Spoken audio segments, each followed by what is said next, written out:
and by China. When you're on China's payroll, how do you solve the problems when we look around the world? National security. How do you look out for the interests of the United States when you are on the payroll of the chief adversary of the United States?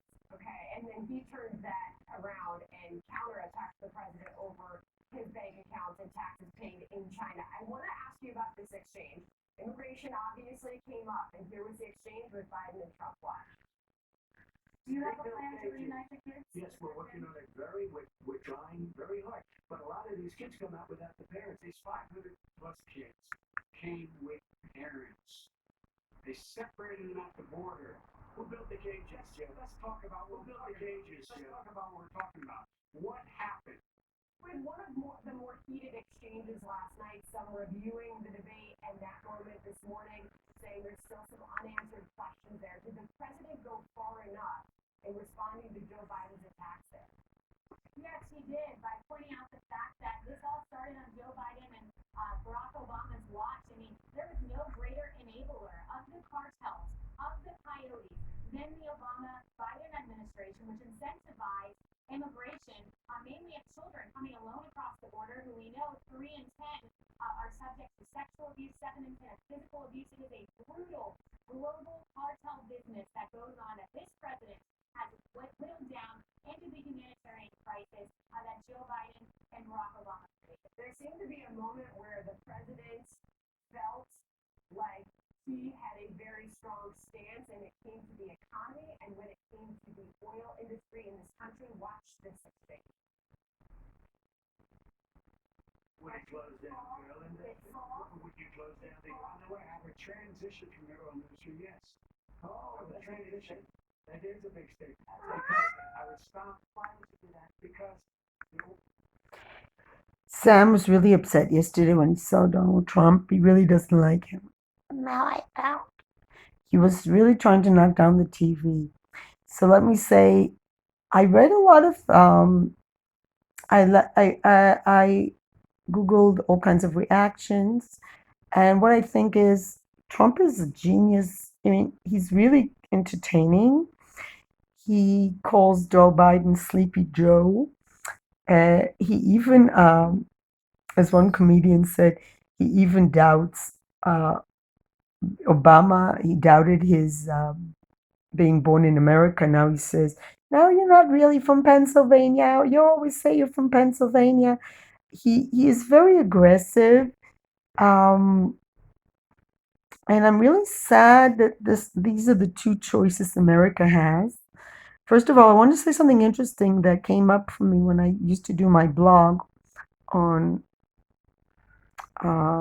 I had a blog and I used to research things. So when Trump came into office, I researched, and he's the only president who didn't bring a pet into their office, an animal.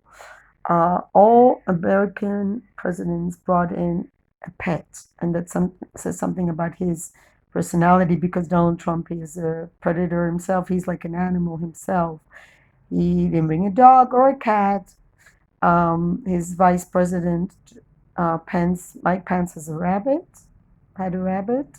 There was a book written about his rabbit in the White House, a children's book, but no pet, no pet, because he is like a predator. He's like an animal. I don't want to say a tiger, because a tiger is usually something positive. He's like I don't know. I'm trying to think which animal comes into mind.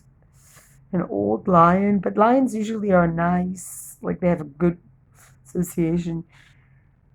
And I like most animals, so it's hard. Maybe a hyena. I don't know. He just attacks his opponent, and that, I think, would be perceived as something good for a leader, because he's quite strong. He doesn't stutter. And Joe Biden, like we had in Israel, also the same thing with Benny Gantz, he stuttered. He stuttered several times. And I do think there is a good point was made, even though Sam does not like Donald Trump, wants to knock down the TV whenever he sees his image. Donald Trump is not a nice person. No, he's not there. He's not there. It's Biden. And I just think, no, don't. See, he hates Donald Trump. He really hates Donald Trump. I hate him. he keeps swiping his paw at Donald Trump. He's not a nice guy, but let me tell you, nice guys finish last is a sentence that sums up my thoughts about the debate. Also, my neighbor last night when I went, he said the same thing. Um, Look, I'm not an American. Like the song, I'm proud not to be an American. I'm not an American. I lived in the States. I went to school there as a child. Um, I am not an American. Um, I studied at a university. I'm a graduate of Lesley University in Boston, Cambridge, Boston area, and I'm not an American.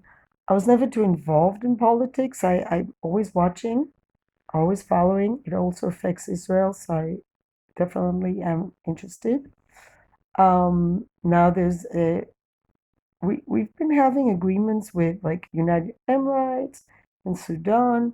He actually said all the Arab countries want to make peace with Israel, except the Palestinians, except the Arabs that we need to have peace with. They're the only ones that, no, they're not the only ones. There are other countries, of course, that want a peace with Israel. But I'm concerned. I am concerned because it seems that our prime minister, who many people are protesting now, is also quite similar to Trump in looking out for financial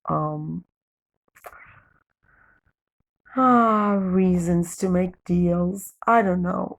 Sudan is now the latest country to make an agreement with. I'm sure there's a positive side to it, but the negative side is we're making peace with all these terrible dictatorships. Um, Surely there's more moderate Arab countries, and then there's less ones. I know we need these countries because of Iran. We need to be united against Iran. I know Iran is a real threat, and Donald Trump has been stronger than the previous president. I've spoken to an American who's been living in Israel many years, and he actually surprised me, saying that he would not. He said it's complicated to vote from abroad, but he would not vote for Biden because the Obama administration was like very weak on different topics, foreign policy, and also there's the prison issue. I watched a documentary about American prisons. I didn't realize that. Wow. Do you know that like America has like 5% of the world population, but 25% of the prison population? Did you know that 1 out of 3 African American men are in prison? And it's Joe Biden had this horrible law that made it easy to go to jail for just even a small petty like drug, like I think even if you have marijuana, although I'm against all drugs by the way, you would go to prison for long periods of time if it was your third offense, no matter how harsh the offense was. And now he says, oh, I want people to go to rehabilitation. I mean, it's not realistic, really. I'm thinking about it because I worked as a teacher in prison and there were many people there on drug offenses. I think I didn't really want to know what they did. But there, definitely in Israel, we have a lot of people sitting on drug offenses, and you clearly can't separate crimes that are caused by drugs from just keeping drugs. Maybe you can a little bit, but it's hard. Drugs cause all sorts of other problems, whether it's human trafficking, whether it's murder, whether it's theft. So it's really hard to separate um, drug related crimes and just crime. That's one thing. So that law that Joe Biden is responsible for in 1994 has caused a lot of problems for a lot of African Americans, especially. And it is a complicated topic. Um, I think both candidates are horrible. I think in the Israeli elections, I didn't have a big dilemma because I really don't like our prime minister, but I have to give him credit for security on one hand. On the other hand, us getting further and further away from any possibility of making agreements with Palestinians. But the security situation is definitely better than when it was when I left Israel in 1996 and there were buses exploding. Um, in the Middle East, you really, really do need a strong person. In America, maybe you need somebody more compassionate. Because if you're not going to address the climate change and the environmental issues, and America is a world leader in that, and if you're not going to do that, it's going to affect the whole world. And I don't trust Donald Trump to care about the environment at all. Doesn't seem to know a lot. When Joe Biden spoke about the real danger of people living next to plants, and Donald Trump just like said that something about windmills, and I don't know, just does I don't think Trump knows what he's talking about, and I think he's actually accusing Biden of the very things he does. I am sure he has relations with Russia. I am sure that he's making a profit. And as for a family, yeah, I know Sam is tired of politics. As for families, I mean, Donald Trump actually appointed his daughter and son-in-law who have no experience to deal with the Middle East. Just because you're a Jew doesn't make you an expert in the Middle East. Maybe quite the opposite. Um, Maybe if that was a person who was Muslim or lived in an Arab country, that would have been a good thing. But ouch, Sam is biting me. Doesn't want me to talk about Trump anymore. Okay, Sam.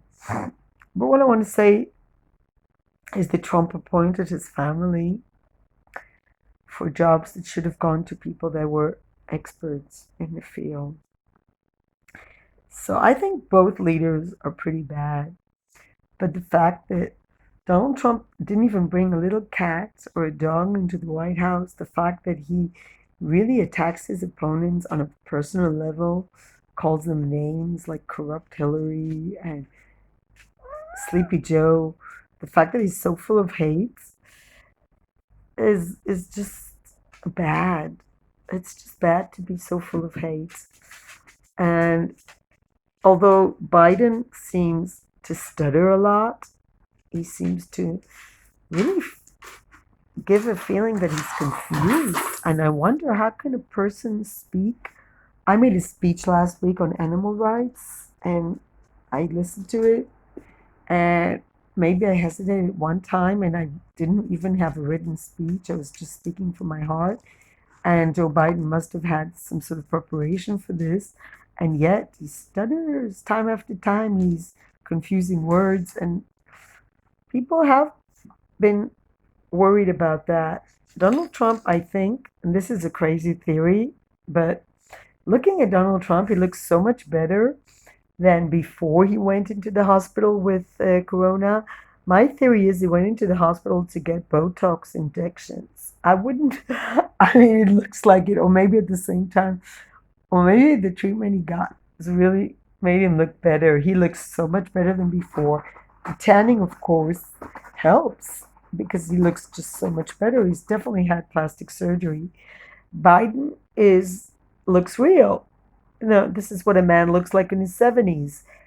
Donald Trump, on the other hand, had Botox for sure, the tanning, of course, and he speaks with a lot of confidence.